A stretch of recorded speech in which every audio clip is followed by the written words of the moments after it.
Ontem nós tivemos uma notícia muito triste que foi o envolvimento do presidente da República, eu diria o apequenamento do presidente da República, em relação a um pedido feito por seu ministro de Relações Institucionais, Gedel Vieira Lima, para liberar a construção de um edifício na Bahia, pressionando o IPHAN, um instituto, um órgão do Ministério da Cultura.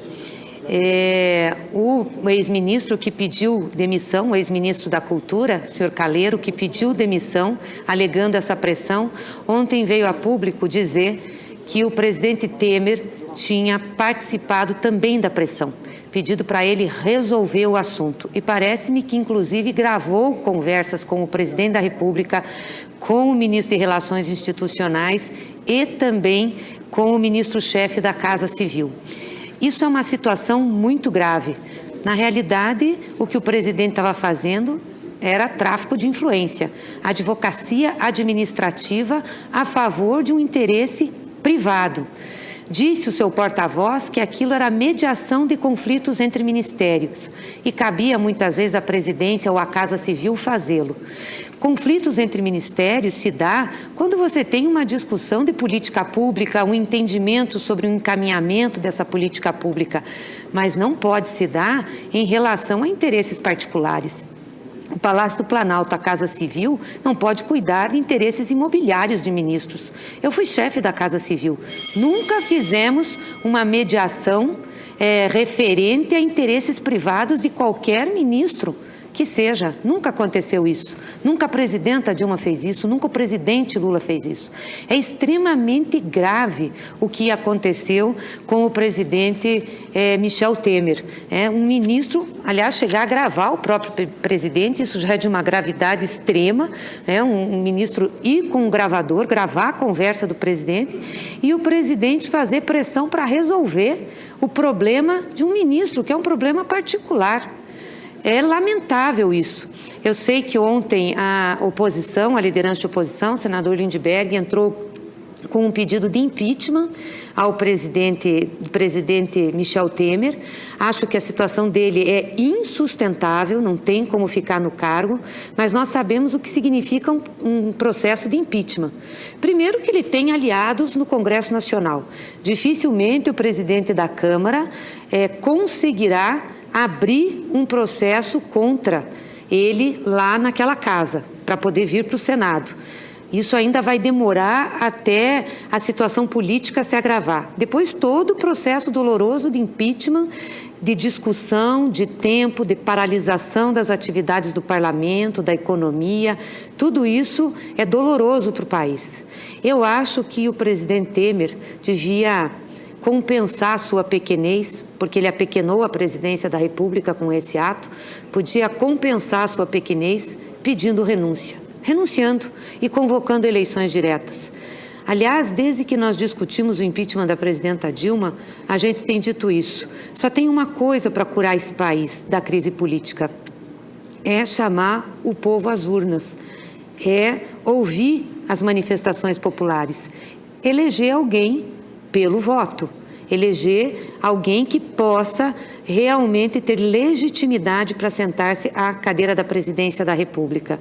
Então, eu penso que seria muito melhor para o país, para a nossa situação, se o presidente renunciasse.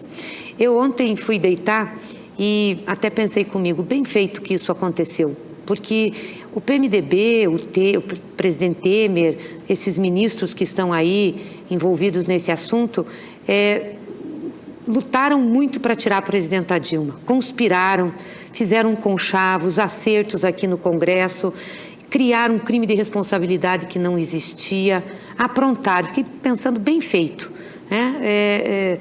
a justiça veio a cavalo.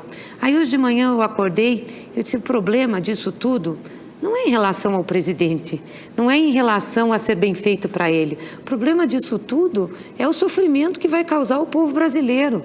Essa crise política não para. Nós não conseguimos ter estabilidade para cuidar da economia, que é a coisa mais importante para a população.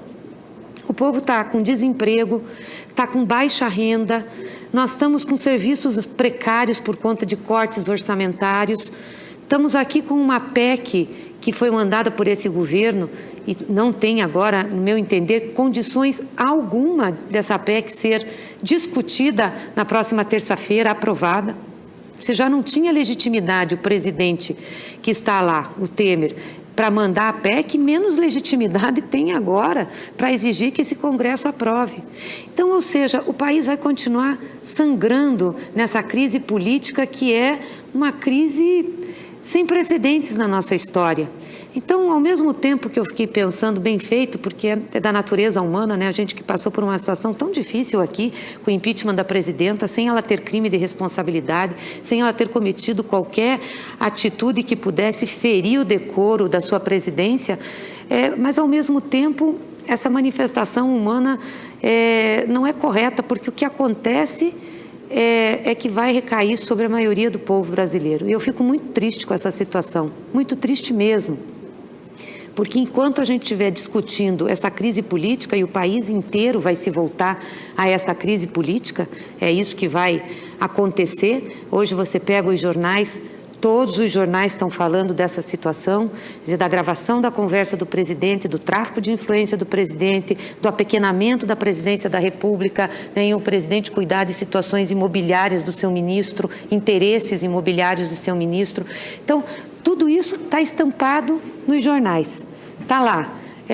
E aí as questões principais, como a economia, a retomada do crescimento, a necessidade de cuidar das nossas empresas que dão emprego à nossa gente, isso não está em primeiro plano. Então, nós vamos ficar mais um tempo discutindo uma crise política, um comportamento do presidente da República, comportamento dos seus ministros que ferem o decoro do cargo que ocupam. Vamos ficar discutindo isso ao invés de nos focarmos naquilo que é essencial para resolver o problema da população.